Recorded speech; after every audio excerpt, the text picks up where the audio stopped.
It was a night thick with tension and anticipation, the crowd buzzing with energy as two warriors prepared to collide under the bright lights of the championship stage, each man representing not just a different nation, but a contrasting philosophy of combat. Ruslan Provodnikov, the Siberian Rocky, stepped through the ropes with an icy calm, a 6-inch reach advantage, a history of wars behind him, and the reputation of a man who could walk through fire to land his own shots. Opposite him stood Mike Alvarado, the proud mile-high champion from Thornton, Colorado, draped in Bronco blue and orange, a fan favorite who had built his career on courage, grit, and the ability to adapt under pressure. As the bell rang to open round 1, it was clear from the outset that Provodnikov's plan was simple but dangerous: close the distance, absorb what he must, and break his opponent down inch by inch. Alvarado, looking sharp and focused, worked behind a crisp jab, circling, using angles, and snapping off combinations with surgical precision, trying to keep the Russian bulldozer at bay. For the first couple of rounds, the champion looked composed, landing uppercuts and clean counters that briefly halted Provodnikov's momentum. But with every passing minute, the pressure intensified. Provodnikov, undeterred by damage or movement, began to find his rhythm, digging hooks to the body, throwing looping rights over the top, and steadily walking Alvarado into the ropes. The American's speed and technical skill were evident, but they were being gradually eroded by the sheer physicality and persistence of the Russian. By round 3, the bruises on Alvarado's face began to tell a story the scorecards hadn't yet caught up with.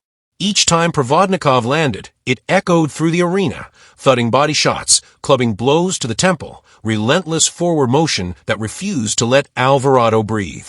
Still, Mike fought bravely, answering back with flurries of punches, creating space when he could, and showing the heart of a true champion. In round 5, he tried switching stances, moving southpaw in hopes of disrupting the rhythm of the Russian, but it only invited more danger. Provodnikov seized the opportunity, pounding away at the now stationary target, forcing him into the kind of exchanges where the Siberian thrived.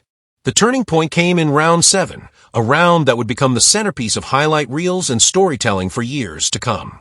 Provodnikov landed a clean, devastating right hand that staggered Alvarado badly, sending him crashing to the canvas. The crowd rose to their feet as the champion beat the count, blinking through swollen eyes, legs shaky, but spirit unbroken. But Provodnikov smelled blood, and he didn't let up.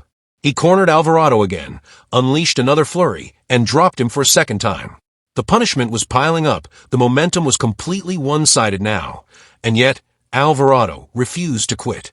Rounds 8 through 10 were an exercise in survival for the defending champion, who dug deep into his reserves to stay upright, jabbing, clinching, doing whatever he could to weather the onslaught. Provodnikov, composed but ferocious, didn't waste punches. Every shot had purpose, targeting the arms, ribs, temple, and eye socket, systematically dismantling the man in front of him.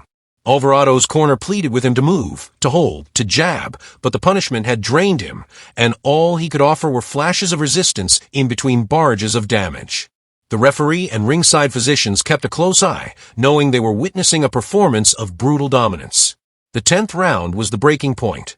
Alvarado, still standing, still firing back in spurts, had nothing left to hold back the red storm in front of him.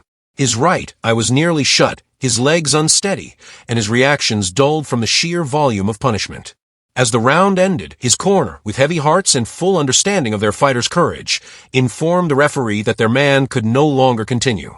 The crowd rose in unified applause, not just for the new champion, but for both men, one victorious, the other valiant in defeat.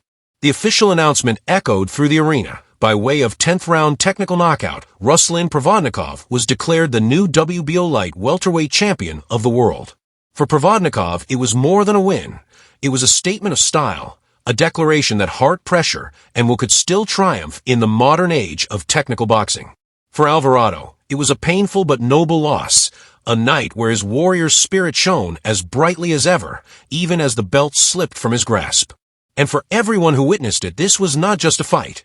It was a raw, unforgettable display of human endurance, a clash of heartbeats and fists, destined to be remembered as one of the most brutal and beautiful battles in the sport's storied history.